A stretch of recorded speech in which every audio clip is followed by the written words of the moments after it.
Luc, chapitre 8. Ensuite, Jésus alla de ville en ville et de village en village. Il prêchait et annonçait la bonne nouvelle du royaume de Dieu.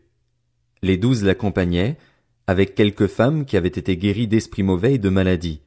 Marie, dite de Magdala, dont étaient sortis 7 démons, Jeanne, femme de Chuza, l'intendant d'Hérode, Suzanne et beaucoup d'autres, qui le servaient en l'assistant de leurs biens. Une grande foule se rassembla et des gens vinrent vers lui de diverses villes. Alors il dit cette parabole. Un semeur sortit pour semer sa semence. Comme il semait, une partie de la semence tomba le long du chemin. Elle fut piétinée et les oiseaux du ciel la mangèrent. Une autre partie tomba sur un sol pierreux. Quand elle eut poussé, elle sécha, parce qu'elle manquait d'humidité. Une autre partie tomba au milieu des ronces. Les ronces poussèrent avec elle et l'étouffèrent. Une autre partie tomba dans la bonne terre. Quand elle eut poussé, elle produisit du fruit au centuple. Après cela, Jésus dit à haute voix, que celui qui a des oreilles pour entendre, entende.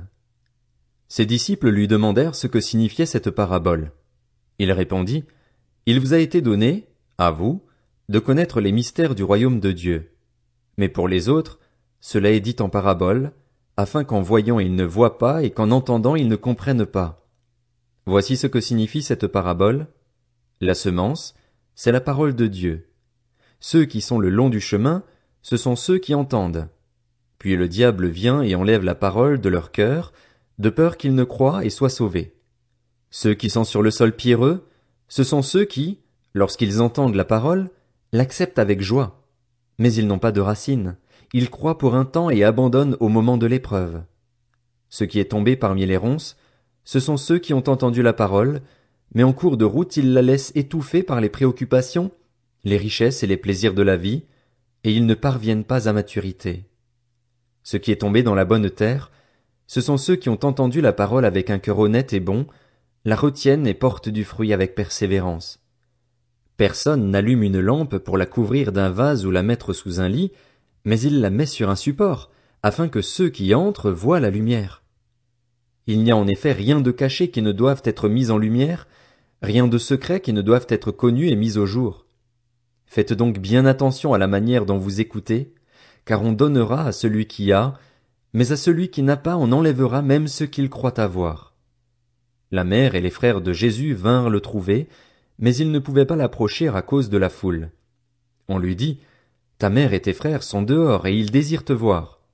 Mais il répondit, Ma mère et mes frères, ce sont ceux qui écoutent la parole de Dieu et qui la mettent en pratique.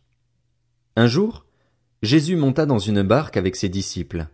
Il leur dit, Passons sur l'autre rive du lac. Et ils partirent. Pendant qu'ils naviguaient, Jésus s'endormit. Un tourbillon s'abattit sur le lac, la barque se remplissait d'eau et ils étaient en danger. Ils s'approchèrent et le réveillèrent en disant, Maître, Maître, nous allons mourir. Il se réveilla et menaça le vent et les flots. Ceux-ci s'apaisèrent et il y eut un calme plat. Puis il leur dit, Où est votre foi? Saisis de frayeur et d'étonnement, ils se dirent les uns aux autres, Qui est donc cet homme? Il donne des ordres même au vent et à l'eau, et ils lui obéissent. Ils abordèrent dans le pays des Gadaréniens, qui est vis-à-vis de la Galilée. Lorsque Jésus fut descendu à terre, un homme de la ville vint à sa rencontre. Il avait des démons depuis assez longtemps. Il ne portait pas de vêtements et n'habitait pas dans une maison, mais dans les tombeaux. Quand il vit Jésus, il poussa un cri, se jeta à ses pieds et dit d'une voix forte, « Que me veux-tu, Jésus, fils du Dieu très haut? Je t'en supplie, ne me tourmente pas. » Jésus ordonnait en effet à l'esprit impur de sortir de cet homme, car il s'était emparé de lui depuis longtemps. On attachait le démoniaque avec des chaînes et on lui mettait les fers aux pieds pour le garder, mais il rompait les liens et il était entraîné par le démon dans les endroits déserts. Jésus lui demanda, « Quel est ton nom? » « Légion, répondit-il, car de nombreux démons étaient entrés en lui. Il suppliait Jésus de ne pas leur ordonner d'aller dans l'abîme. Il y avait là, sur la montagne, un grand troupeau de porcs en train de chercher à manger. Les démons supplièrent Jésus de leur permettre d'entrer dans ces porcs. Il le leur permit. Les démons sortirent de cet homme, entrèrent dans les ports, et le troupeau se précipita du haut de la falaise dans le lac et se noya. Quand les gardiens du troupeau virent ce qui était arrivé, ils s'enfuirent et rapportèrent la nouvelle dans la ville et dans les campagnes. Les gens allèrent voir ce qui était arrivé. Ils vinrent vers Jésus et trouvèrent assis à ses pieds l'homme dont les démons étaient sortis. Il était habillé et dans son bon sens. Ils furent saisis de frayeur. Ceux qui avaient été témoins de la scène leur racontèrent comment le démoniaque avait été guéri. Alors tous les habitants du pays des Gadaréniens demandèrent à Jésus de s'en aller de chez eux, car ils étaient saisis d'une grande crainte. Jésus monta dans la barque pour repartir. L'homme dont les démons étaient sortis le priait de le laisser rester avec lui, mais Jésus le renvoya en disant « Retourne dans ta maison et raconte tout ce que Dieu a fait pour toi. » Il s'en alla et proclama dans toute la ville tout ce que Jésus avait fait pour lui. À son retour, Jésus fut accueilli par la foule, car tous l'attendaient. Voici qu'arriva un homme du nom de Jaïrus, il était chef de la synagogue. Il se jeta à ses pieds et le supplia d'entrer dans sa maison, parce qu'il avait une fille unique d'environ 12 ans qui était mourante. Pendant que Jésus s'y rendait, la foule le serrait de tous côtés. Or il y avait une femme qui souffrait d'hémorragie depuis 12 ans. Elle avait dépensé tout son bien chez les médecins, mais aucun n'avait pu la guérir. Elle s'approcha par derrière et toucha le bord du vêtement de Jésus. Son hémorragie s'arrêta immédiatement. Jésus dit « Qui m'a touché ?» Comme tous s'en défendaient, Pierre et ceux qui étaient avec lui dirent « Maître, la foule t'entoure et te presse, et tu dis « Qui m'a touché ?» Mais Jésus répondit « Quelqu'un m'a touché, car j'ai senti qu'une force était sortie de moi. » Voyant qu'elle n'était pas passée inaperçue, la femme vint toute tremblante se jeter à ses pieds.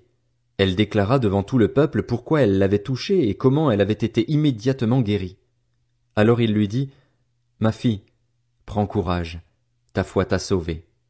Pars dans la paix. » Jésus parlait encore quand quelqu'un arriva de chez le chef de la synagogue et lui dit « Ta fille est morte, ne dérange plus le maître. » Mais Jésus, qui avait entendu, dit au chef de la synagogue « N'aie pas peur, crois seulement, et elle sera sauvée. » Lorsqu'il fut arrivé à la maison, il ne laissa personne entrer avec lui, sauf Pierre, Jean et Jacques, ainsi que le père et la mère de l'enfant. Tous pleuraient et se lamentaient sur elle. Alors Jésus dit « Ne pleurez pas, car elle n'est pas morte, mais elle dort. » Ils se moquaient de lui, sachant qu'elle était morte. Mais il les fit tous sortir, prit la jeune fille par la main et dit d'une voix forte « Mon enfant, lève-toi !» Son esprit revint en elle, et elle se leva immédiatement. Jésus ordonna de lui donner à manger. Les parents de la jeune fille furent remplis d'étonnement. Il leur recommanda de ne dire à personne ce qui était arrivé.